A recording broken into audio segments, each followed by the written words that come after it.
Hello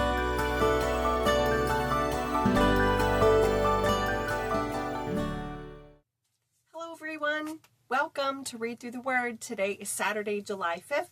I'm Dawn. I am really glad to be here with you today. Today we're going to focus on Psalm chapter 48, verses 1 through 3. And the lesson for today is God Himself is our fortress. So Psalm 48, 1 through 3, I actually chose the NIV for our key verse. Oftentimes it's in the NLT. But I chose the NIV, and I'll explain that choice in just a moment. So it says, "Great is the Lord and most worthy of praise in the city of our God, His holy mountain.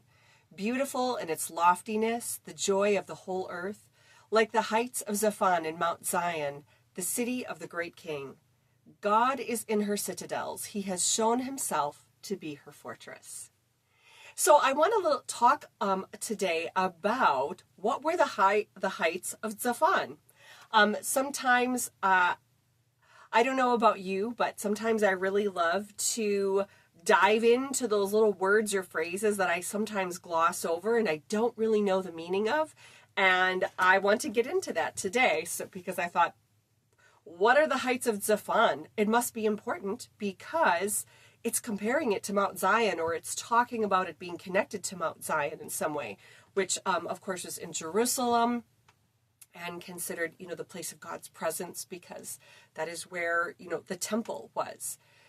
So the reason why I chose the NIV is because when I looked at the NLT and some other translations as well, they did not include the word heights of Zaphon. Now, for example, in the NLT, they did include in the footnote that they were referring to that there was that, they referred to kind of a more particular Hebrew translation that would include heights of Zaphon. All I can say is every translation is different. This particular set of verses, when I went through, like on Bible Gateway, you just look through different translations, I found kind of a variety. Sometimes we look at a verse and the translations aren't that different, and sometimes they are. I always remember my Greek teacher saying, "I do not envy Bible translators. They have big choices to make." Taking something from an ancient language that doesn't always have an exact translation, and they have to make choices. And so it's another good reason for us to remember too, to always be broadening our horizons to different translations, different interpretations and things, because no one translation has all the answers. No one translation is like, this is it, okay? And that makes sense because we're humans and this is an ancient language. All right, so I want to focus on this section today. So the heights of Zaphon refer to what can be called Mount Casius. It's about 30 miles. Today it's also called, I'm not going to pronounce this right, Jebel el-Aqra. I don't know if I said that right. And it's about 30 miles northeast of Ugarit. It's not far from the northeastern coast of the Mediterranean Sea. It's near the border, close to the Syrian-Turkey border. So if you look on a map at, if you go to Israel and just follow the Mediterranean coastline, up, you're still on the east, the northern part of the eastern coast, you will find this mountain, Mount Casius. It's not on the Mediterranean Sea, but it is close to it. So at the time in the ancient world, it was associated with Baal and considered the mountain of the gods where the divine council would meet. So this was a place where people who worshipped Baal and other gods, this was a place that they felt was sacred to them. It was sacred for Baal worshipers and those who worshipped other gods who felt, met in this, had an assembly of gods there on Mount Zaphon. Mount Casius was also known as the Mountain of the North, being associated as such in the Hebrew language due to its importance or position. So directional importance could sometimes be associated with how things were named or referred to in the Hebrew language. It doesn't always give exact, it's not always an exact directional thing nor is it always just referring to northeast, southwest. It could be referring to other things too, but its association with directional things would give it that name as well. I hope that explained that. It's a little bit nuanced, but maybe possibly one example might be where just in talking about how directional things are not always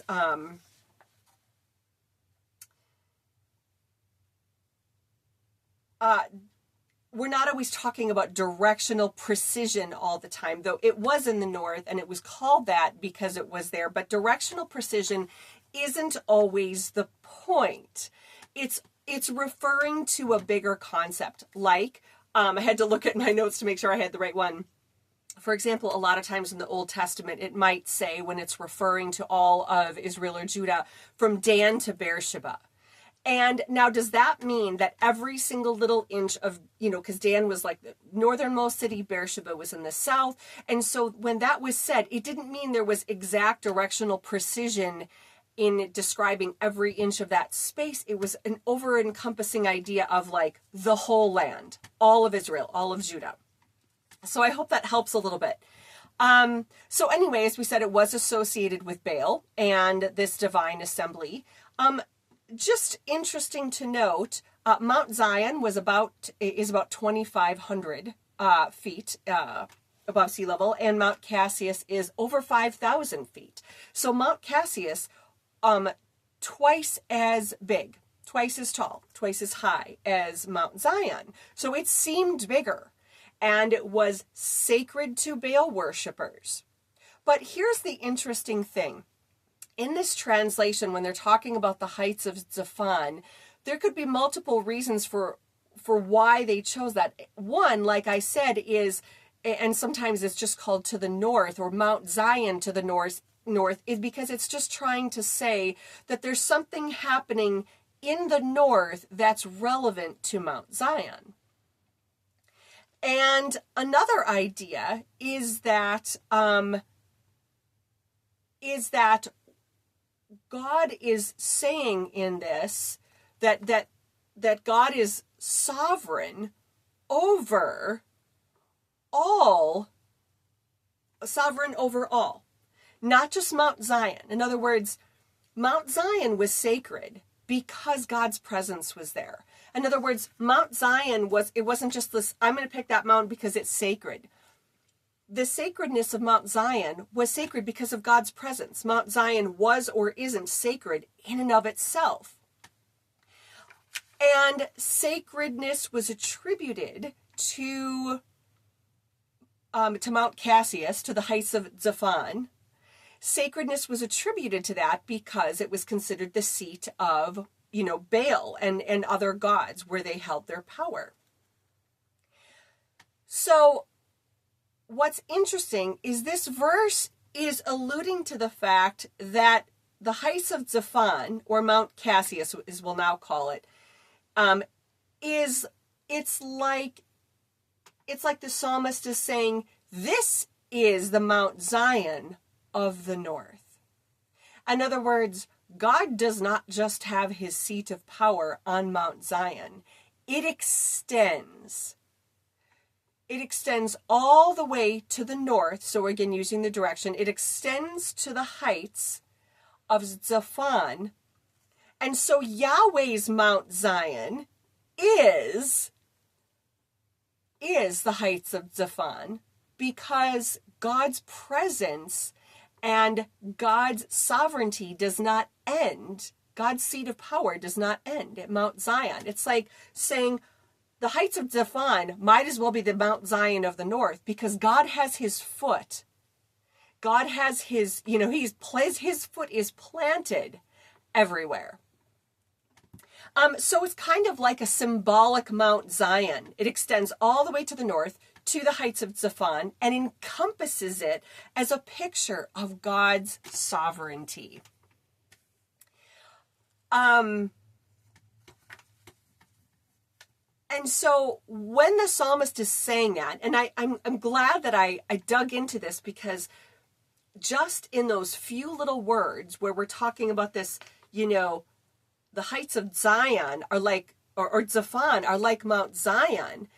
This is a picture of Yahweh being absolutely sovereign, not just of Mount Zion, but of all the land around him. Now, did his sovereignty only go to the heights of Zaphon, only to Mount Casius, and it ended there? No, we know that. But again, like I said, directionally, when they're talking about that, it's more symbolic. It's saying, think of this mountain that's double in size all the way to the north, because that was a far way away for them at that time. So they're saying, think all the way into this territory, Baal territory, way up in the north, mountain twice as big as Mount Zion.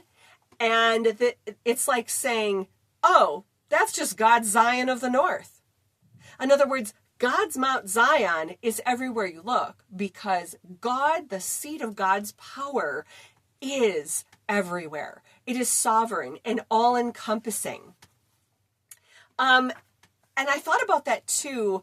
I wondered if, the size of this mountain, or just the power it held, and the sacredness it held to ancient peoples of that time who worshipped those gods. I wonder if for Israel it felt big. And yet, it's just considered another part of Mount Zion in this psalm, meaning God is bigger. It doesn't matter that mountain was that Mount Casius twice the size of Mount Zion. It didn't matter. It's all an extension of what God hovers over, is sovereign over, and has his fortress there. I love how it says again referring to the fact that Mount Zion is sacred because of God's presence, not just in and of itself. Because at the end of verse 3, it says, he has shown himself to be her fortress. Meaning, God is our fortress, not Mount Zion. Mount Zion was a symbol because of his presence considered to be there. But God himself as a fortress does not end at Mount Zion. It does not end at our house. It does not end at the edge of our neighborhood, at the end of our state, at the edge of our country, at the end of our continent, right? The seat of God's power is all-encompassing, and his presence is everywhere.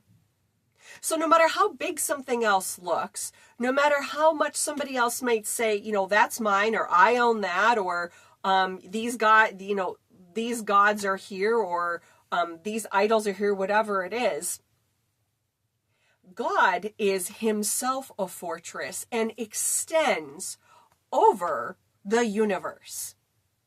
Nothing is bigger than God. Nothing that we face is bigger than God. God's seat of power in Mount Zion is everywhere. And that can be comforting to us when something looks really big in front of us, when something looks like it's bigger or stronger, and God's just over there. He's not here. He's just over there. Nope, he's there. And he hasn't left. He is not confined by any borders or boundaries. And so just know that whatever situation you're facing, God is not contained by that situation. He's not contained by our fear about the situation or about how big the situation looks. He is indeed himself a fortress, all-encompassing, and his presence everywhere. Thanks for joining me here today on Read Through the Word.